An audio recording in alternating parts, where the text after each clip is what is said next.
All right. Happy Friday or Wednesday or Monday, whenever you guys are listening to this. We are back with another episode of the Real Estate Investing Club. And today we have Trevor Thompson with us from Massive Capital. Trevor has tons of experience as a limited partner and then has transitioned to an active partner as a GP on a few syndications. And so we're going to hear from Trevor on that transition. Trevor, I'm super excited to have you here. Thanks for Yeah, hopping on the show. yeah, I'm very excited. So a little bit about my background. I'm originally from Niagara Falls, Canada. Always was somewhat interested in real estate, but like everybody else, afraid of toilets, tenants, and trash. Then I actually started my last job with a company called I Fly Indoor Skydiving, and they gave us all a copy of Rich Dad Poor Dad at one of the team meetings. Interesting. And I did what so many people do. I put that book on the shelf, kept living my life, working, doing what everyone else does, and didn't get involved in real estate. And then we did get bought out by a private equity company, and I got this big tax event. And I thought, I remember learning about this. I'm not going to be silly twice. So really started investigating real estate. Once I found the syndication model, I was hooked.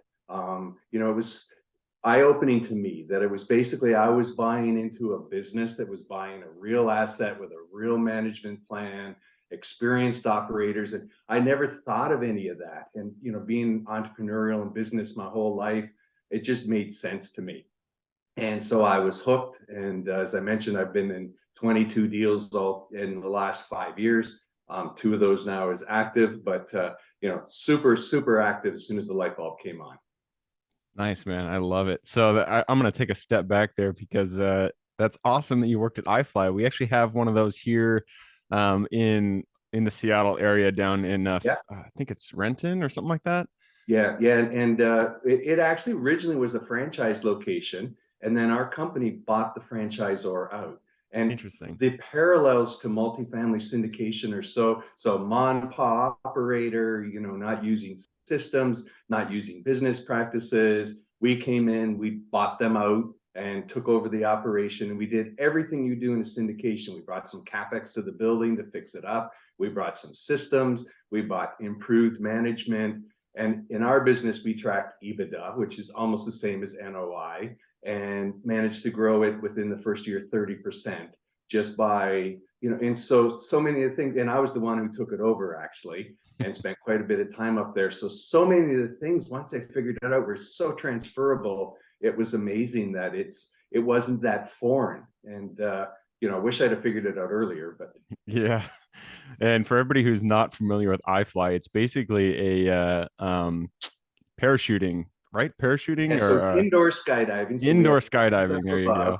and it Yeah. sucks the air up through the flight chamber. And it's so realistic. In fact, we sell it to militaries for training. Mm, About 50% of the flight time is actually professional skydivers training for competitions. mm. And when I was with the company, I actually opened 46 of 80 locations around the world Wow. in 20 years. When I first started, we had 16 employees, and at our heyday, we had 1,000 worldwide. Very It cool. was an amazing journey. It really was. Yeah, I did that at one point. I think it was a long time ago, back when I was still dating. I think I took a date there, and that's a good dating experience. If you guys It want to have a really is. It's memory with a a lot of fun. date, go to And iFly. and sadly, women mostly always fly better than men. It's quite interesting. It's just a Really? phenomenon because they're flexible, so that helps a lot. Mm, Plus, as men, we think the harder I work at something, the better I'll be. And it's the exact opposite. The more you relax and let the wind do the work. So it's quite interesting that men, and then once they start failing, they start working harder, which makes it even worse. It's kind of interesting, but it is a great date. It yeah. really is. Absolutely. Well, that's a cool background. I love that you came from there. But that's kind of that sounds like that was the springboard that you used to get into real estate. You That's had that, correct.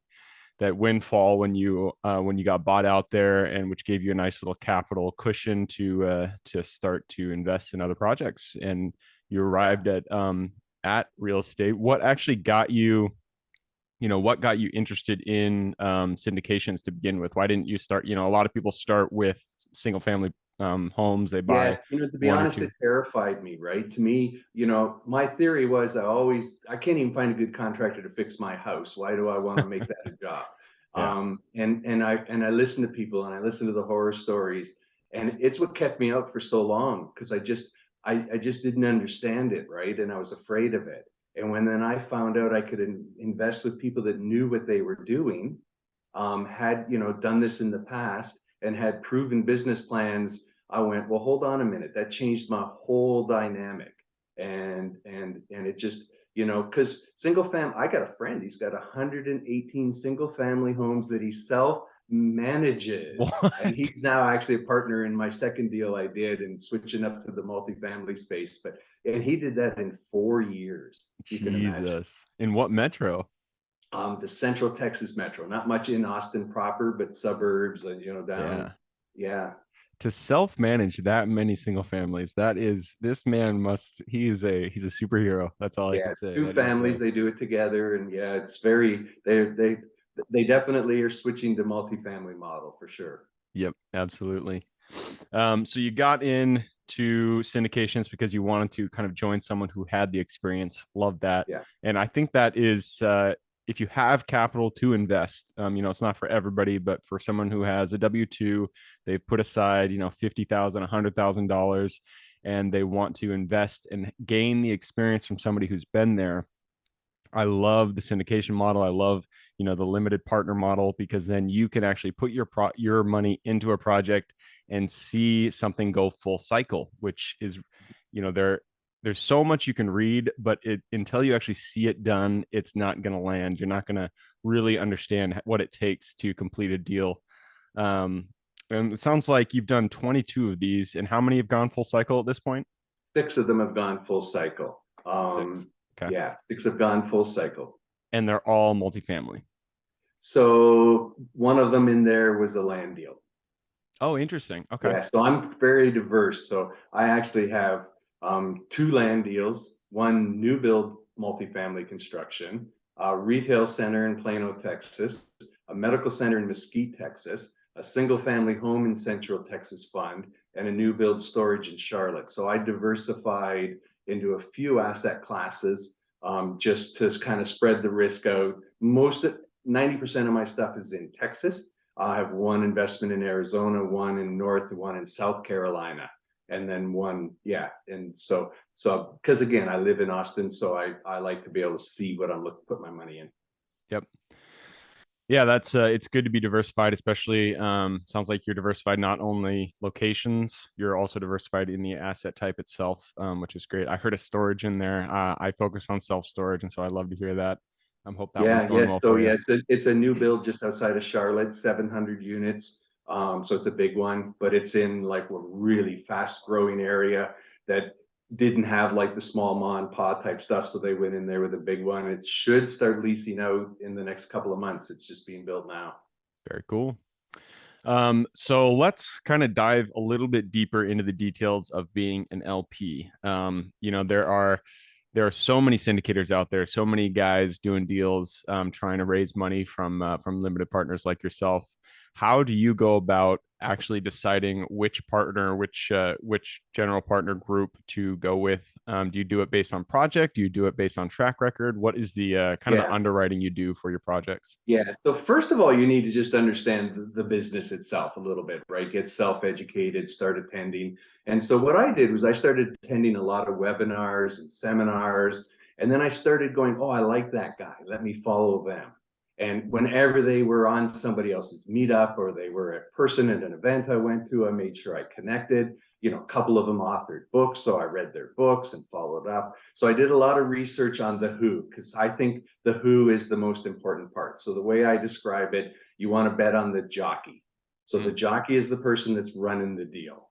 The next thing you want to do is bet on the horse. And the horse can be the asset class, right? So multifamily, and again, multifamily, I'm from land acquisition all the way to, they bought one that was just built, that deep value add, minimum value add. So I'm in all the different spaces, but you pick that. And then the third thing you want to pick is your track. And your track can be where, and it can be very big, right? So Texas, Arizona, Carolinas, Florida for me, because landlord friendly pro business states, with a lot of job growth, a lot of other metrics to it. But then the track also gets very micro, right? It's this side of the highway to that side of the highway. And a lot of people don't realize, we all talk about the wrong side of the tracks. Well, it does happen, right? There are properties that are a mile apart, and one's on the right side of the tracks and one's on the wrong side of the tracks. So 100%. that Absolutely. location, you can get down to it. But the most important is the who. Then you wait. So for example, I found a who. I knew I wanted to do storage. I passed 3 multifamily deals that the who presented to me, and then they presented a storage unit.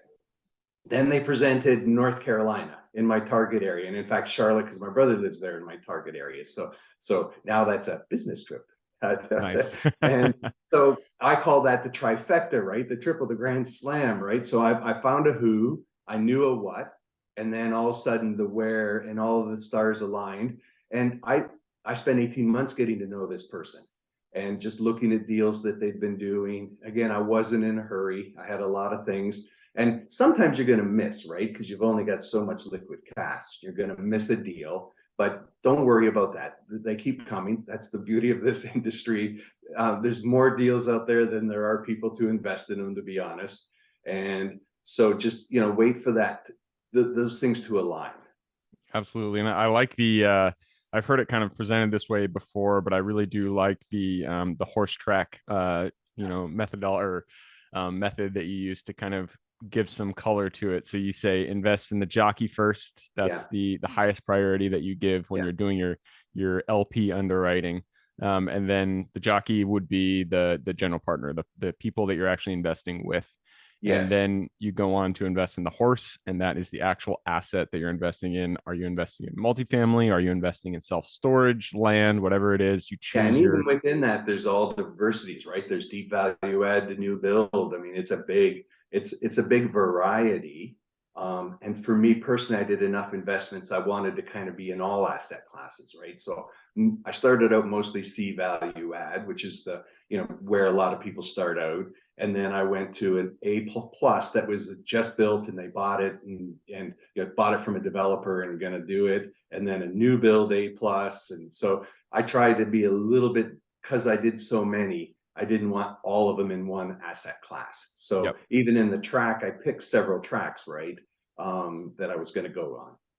So when I own mobile home RV parks and self storage, and so I know how to underwrite those very well. But when it comes to something like industrial, retail, anything like that, I don't know. My underwriting is not as good as somebody who actually is engaged Yeah. in those properties. And so, do you teach yourself how to underwrite each specific property so you can verify the GPs, what they've done, the So work they've done I'm to going to tell verify? you my deep, dark secret. I'm no good at underwriting, but I'm really good at reading it once somebody else has done it.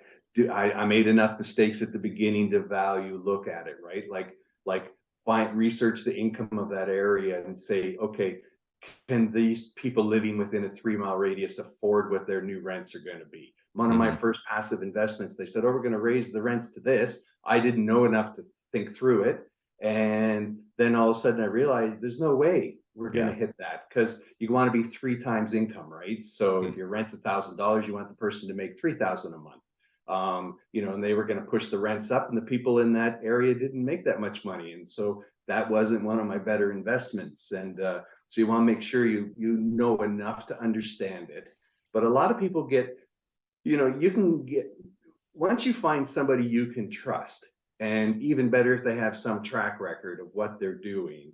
And I know other people that underwrite them like crazy. In the deals I've been active, all the partners, they're the experts, but I can sniff it out pretty quickly with all the years I've done it, but it's not my gift. Yeah. And No then worries. storage, But storage, I just took a shot, right? And I wanted to get in storage. I liked the deal that they presented. It was a very interesting deal. So and I don't know how complicated you want to get, but their deal had what I call a very aggressive waterfall. So when they doubled my money, it went to a 50-50 split.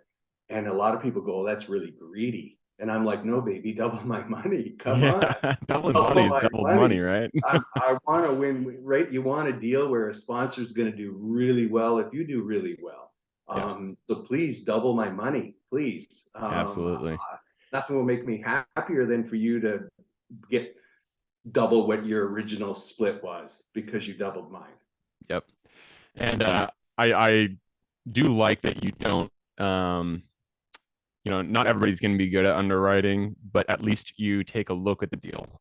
Because Yes. I hear so many LPs just go out there, they say I trust this guy with blinders on, and I'm not going to take a look at anything.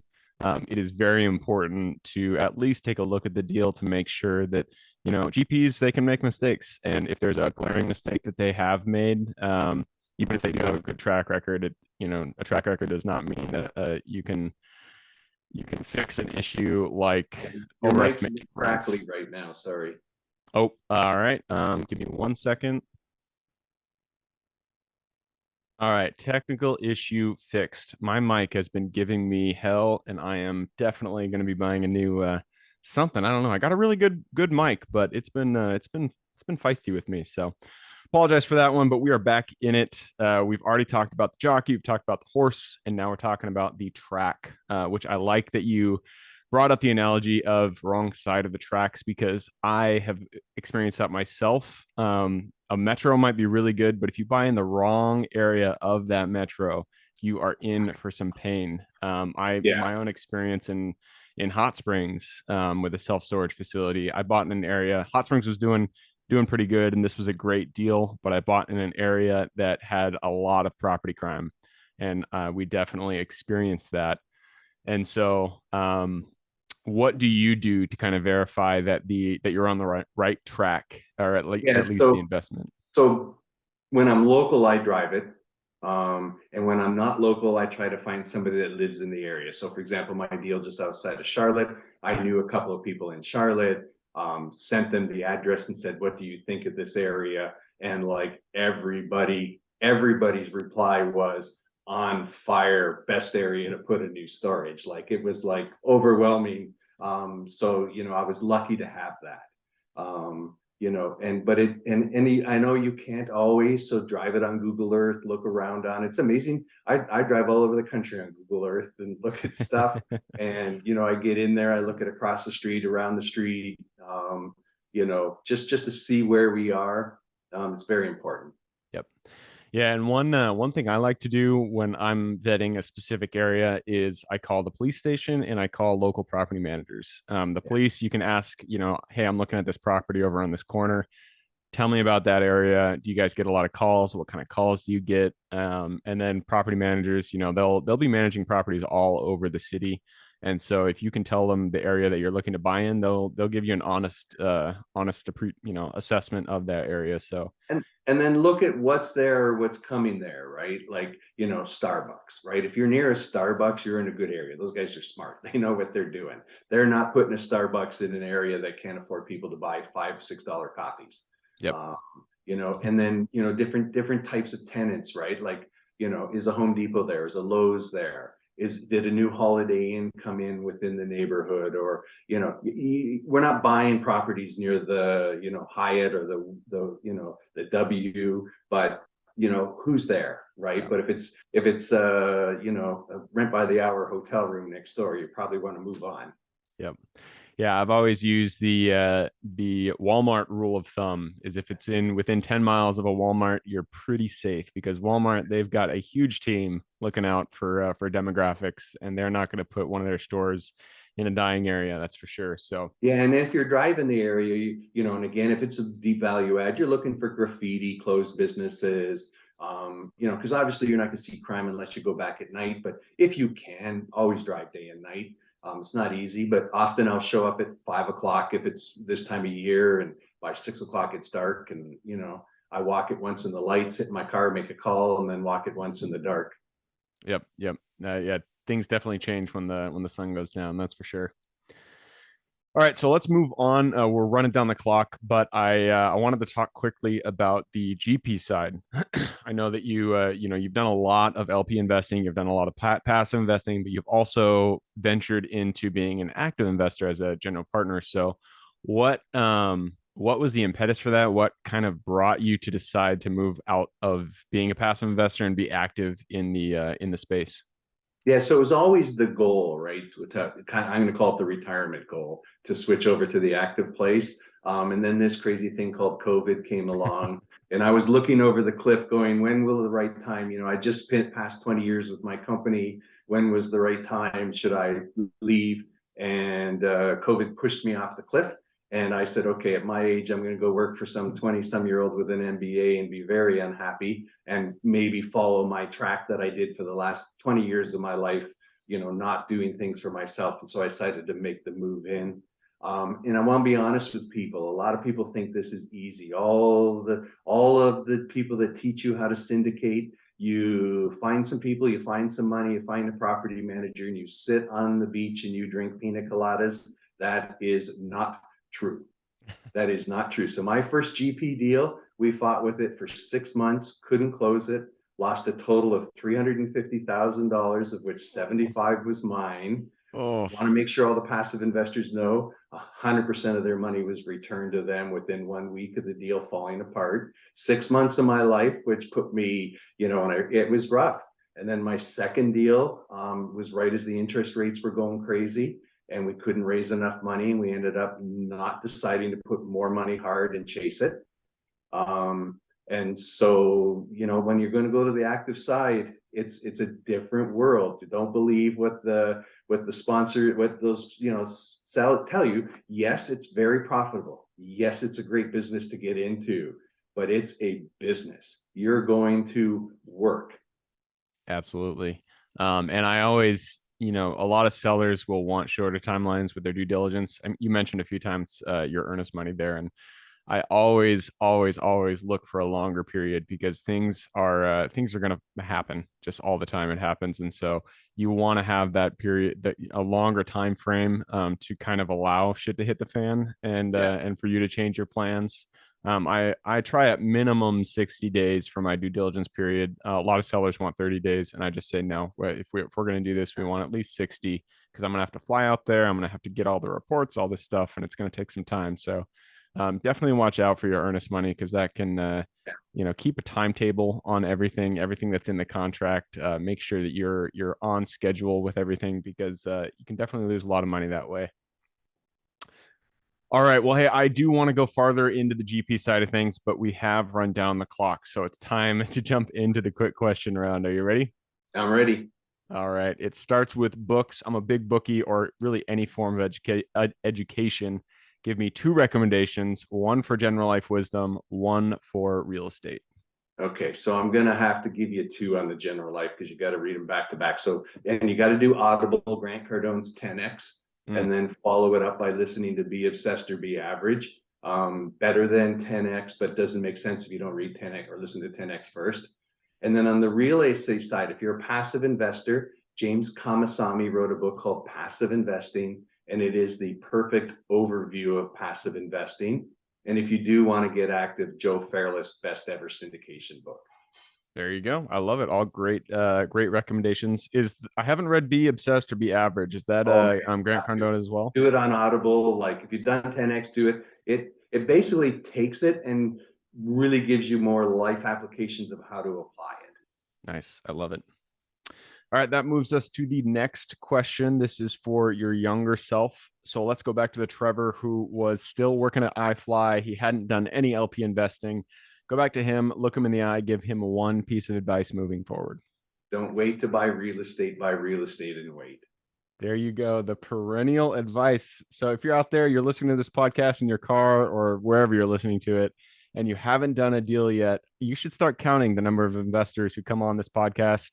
And their advice to their younger self is, I wish I started earlier. So if you're out there, you haven't done something, go out there, just get something done. Doesn't matter what it is, just pull the trigger, get it done, get in the game, because that's when you start to get the experience. Moves us to the next question. This is for where are we? All right, there we go. This is United States. It's a big place, a lot of opportunity out there. So give me one metro you're most excited about investing in today. Central Texas. I mean, that's where Central I'm from, and Texas. I'm most excited. Yeah, the triangle down there is it's killing it. It's everybody's moving here. It's got all the metrics. Yep, absolutely. I love Texas too. Next question is strengths. We are all gifted with strengths that we uniquely give this world. So, what is your Superman strength? Yeah, I'm a networker, so I like to be a networker, and then I follow that up with connecting. I'm always connecting people. Absolutely. Real estate and every business is a relationship business. So, if you want to have success, you got to be out there, you got to be meeting people. Next one is mentors. We all stand on the shoulders of giants. So, who is one mentor who has contributed significantly to your real estate career? Yeah, so it would be James Kamasami, who I originally gave the book of. All right. Shout out to James. Thank you for helping Trevor get to where he is today. And that leads us to the second to last question. This is about tools. Tools form the backbone of every business. So, what is one tool you could not live without? Wow, I wasn't expecting that. Um, it's a good question because I would say the biggest thing, because I was a big mistake of mine not to have a good customer relation management tool, CRM. I Mm. missed that. And my first deal that I literally cut and paste emails. Oh, wow. It was embarrassing. I'm just not techie. So Hey, it's all good. definitely a good system though to track your contacts. And what's the CRM you use? So I'm using Active Campaign, but there's a lot of good ones out there. Yep, absolutely. All right, that leads us to the last question. This is for the listeners. You've given us a lot of good advice. I'm sure people want to reach out. What's the best way for them to get in contact with you?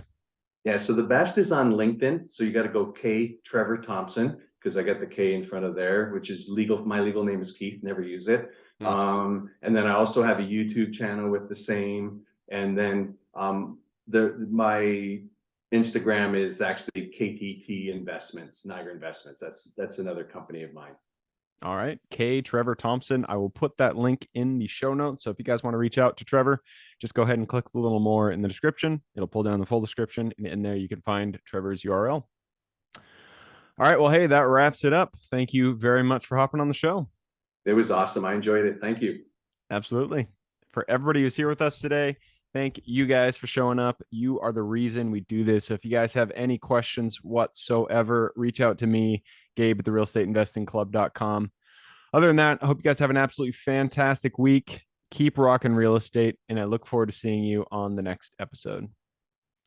Thank you for joining us for another episode of the Real Estate Investing Club. I hope you guys enjoyed the episode as much as I enjoyed putting it on, and we're able to pull some actionable advice that you can apply in your own investing today in the field.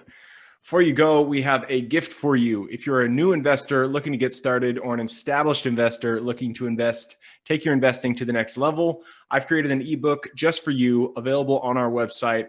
This ebook will cover how I was able to create both active and passive income in real estate with very little money to start with. In it, I will address the 3 most often cited obstacles new and veteran investors run into by showing you how to find deals that are actually deals, how to finance a deal with little to no money down, and how to exit those deals for maximum value. And if you get the ebook today, I am throwing in a bundle of bonuses, 7 of them to be exact.